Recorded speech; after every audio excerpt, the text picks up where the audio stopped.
అరే దీని ఇంట్లో పెట్టేసరికి తాగిన కిక్ అంతా దిగిపోయిందిరా బాబు. మళ్ళీ మా నాన్న లేస్తారు. రవి ఏంటి మామ ఇంత రాత్రి వచ్చావు?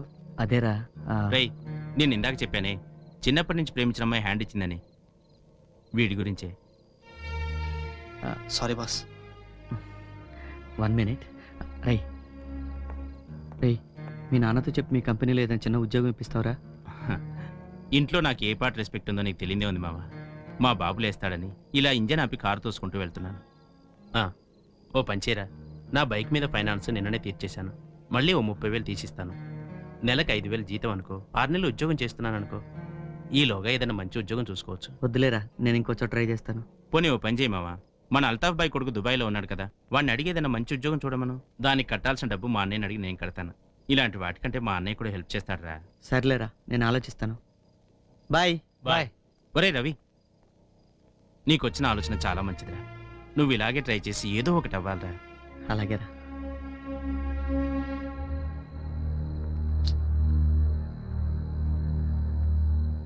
వాడి ఫ్రెండ్ ఇంట్లో ఉన్నాడని చూసొస్తాను. సరే. ఎక్కడ చచ్చారు ఇప్పుడు దాకా? తిట్టగానే వెళ్ళిపోయావుగా, ఏమైనా చేసుకుంటావేమోనని టెన్షన్ పడుతున్నారు. వాడిని ఇంత తిని పడుకోమను, ఇప్పటికే లేట్ అయింది. పద.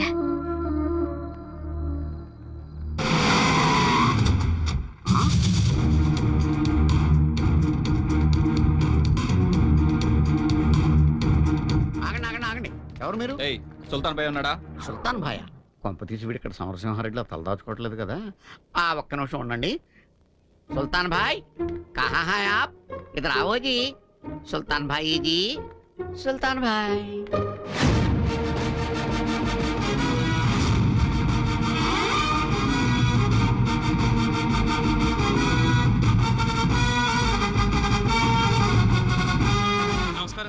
నమస్కారం గురుగారు. వీరి భిక్షపతి గారు, సర్కిల్ 5 మున్సిపాలిటీ. నమస్కారం. వీరేమో గండే గారు, రోడ్ వైడింగ్ డిపార్ట్మెంట్.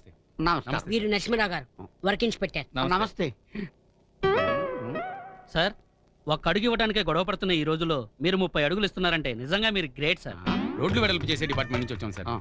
మేము పెట్టిన వాలంటరీ స్కీమ్ లో మీరు 30 అడుగుల స్థలం రోడ్డు కోసం ఇచ్చినందుకు ప్రభుత్వం తరపున మిమ్మల్ని అభినందిస్తున్నాం సార్.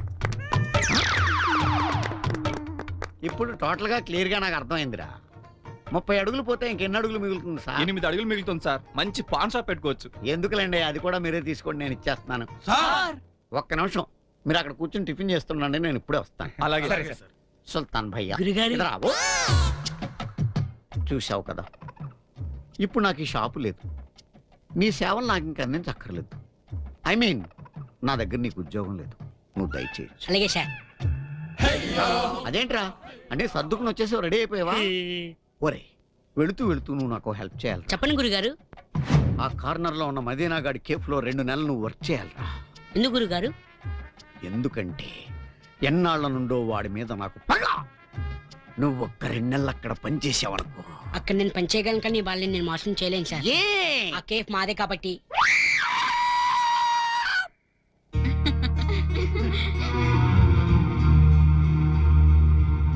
ఇంటికి వేరే తీసుకెళ్తూ గానీ ఆ లడ్డు తినవే. కోడలు నెలదప్పిందిరా.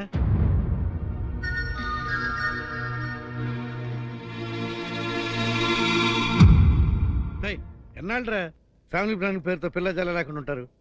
ఆ ఖర్చేదో నేను దాచిన డబ్బులోంచి ఇస్తాను, నువ్వే మాట్లాడుకు. అవునరా, నువ్వు ఇంకేం ఆలోచించుకో. తీసుకో అన్నయ్య.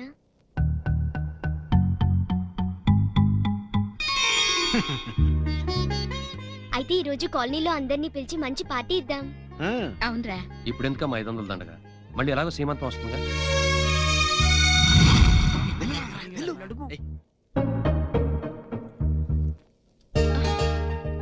వదినా, నేను ఇప్పుడు నిన్ను 500 డబ్బులు అడగబోతున్నాను. అసలే వద్దు. అరే మొన్నటికి మనం డబ్బులు తీసుకున్నానా? Friends party ఇచ్చానా? మళ్ళీ పార్టీ అంటే అర్థం లేకుండా. అసలే వద్దు.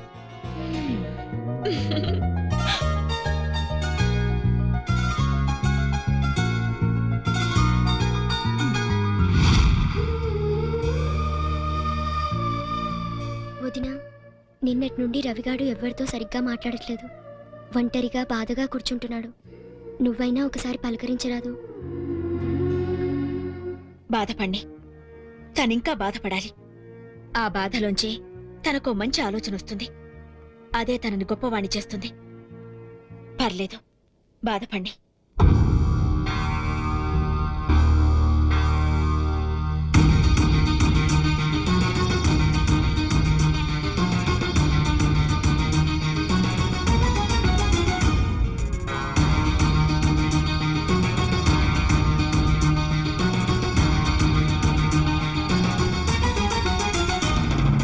పట్టుదలతో చేస్తే సమరం తప్పకుండా నీదే. విజయం కష్టపడితే రాదా, ఫలితం పదరా సోదరా. నీ ధైర్యం తోడై ఉండగా, ఏ సాయం కోసం చూడక, నీ ధ్యేయం చూపే మార్గంలో పోరా సూటిగా. ఏనాడు వెనకడుగేయక, ఏ అడుగు తడబడనీయక, నీ గమ్యం చేరేదాకా దూసుకుపోరా సోదరా. పట్టుదలతో చేస్తే సమరం తప్పకుండా నీదే. విజయం కష్టపడితే రాదా, ఫలితం పదరా సోదరా.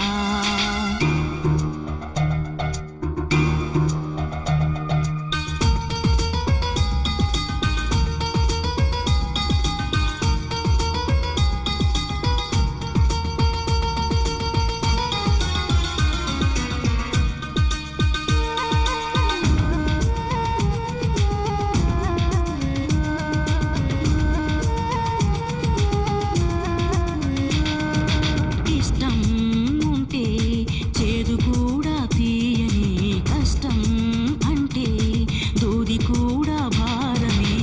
లక్ష్యమంటూ లేని జన్మే దండగా, లక్షలాది మంది లేరా మందగా. పంతం పట్టి పోరాడందే కోరిన వరాలు పొందలేవు కదా. పట్టుదలతో చేస్తే సమరం తప్పకుండా నీదే. విజయం కష్టపడితే రాదా, ఫలితం పదరా సోదరా.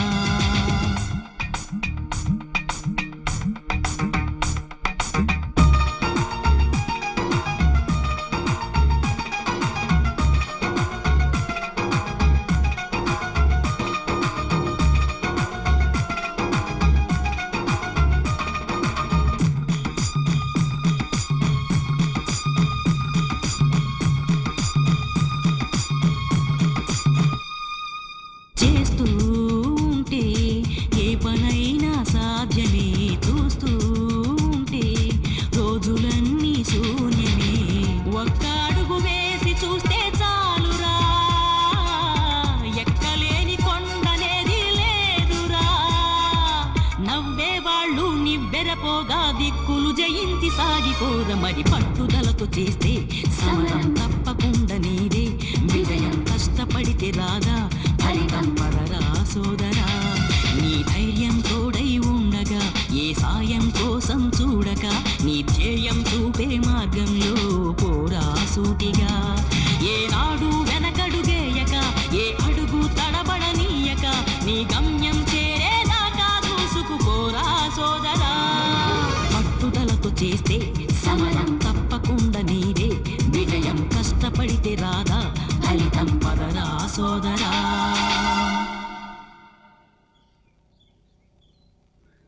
Everything is normal Anita. Next 5-6 days లో డెలివరీ అవుతుంది. 90% నార్మల్ అవడానికి ఛాన్సెస్ ఉన్నాయి. మెడిసిన్స్ రాసిస్తాను, కంటిన్యూ చేయండి. అలాగే డాక్టర్. రవి, నీకు వీసా వచ్చిందిరా. రేపే బయలుదేరాలి. వాడికి నువ్వు వెళ్ళడం ఇష్టం లేదురా. మన వెంటనే గిరి వాళ్ళ అన్నయ్యని కలిసి డబ్బులు తీసుకోవాలరా. వదిన నువ్వు మాట్లాడదు అసలు.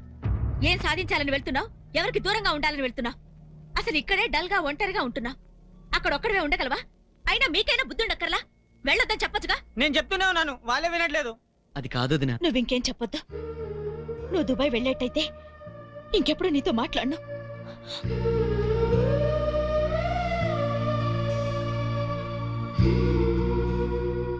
గిరి వాళ్ళ అన్నయ్య దగ్గరికి వెళ్దాం పదండ్రా.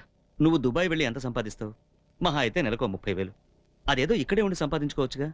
నువ్వెంత బాగా రిపేర్ చేయగలవో నేను స్వయంగా చూశాను. కావాలంటే ఓ 10 లక్షలు నేనే పెట్టుబడి పెట్టి ఒక సర్వీసింగ్ సెంటర్ ఓపెన్ చేస్తాను. మా తమ్ముడిని నీతో పాటు ఉంచుతాను. వాడిని నీలా తయారు చేయి. వచ్చిన దాంట్లో చెరుసగం తీసుకోండి. ఏమంటావు? నేను అక్కడికి డబ్బు కోసం వెళ్ళడం లేదు సార్. కొందరికి దూరంగా ఉండాలని వెళ్తున్నాను. ఈ ఊళ్ళో నా ప్రేమ గురించి తెలియని వాళ్ళు ఎవరూ లేరు. కానీ అది ఫెయిల్ అయినప్పటి నుంచి అందరూ నా వైపు జాలిగా చూస్తున్నారు. అది నాకెంత బాధగా ఉందో మీకు తెలియదు సార్. నేను మారాక గీతలో మార్పు వస్తుందని ఆశపడ్డాను, కానీ తనలో ఎలాంటి మార్పు లేదు. ఇక మారుతుందని ఆశ కూడా లేదు. రేపు తను ఇంకెవరినైనా ఇష్టపడచ్చు, తనతో నా కళ్ళ ముందే తిరగచ్చు. అది చూసి తట్టుకునే శక్తి నాకు లేదు సార్. అందుకే వెళుతున్నాను. ఐఎమ్ సారీ, అవన్నీ నేను ఆలోచించలేదు. All the best. ఎదురుగా నిలబడుతూ ఎదనే తినకు, నడుముని మెలిపెడుతూ ఉసురే తీయకు, సొగసే సెగలే పెడితే చెదరదా కునుకు, సూటిగా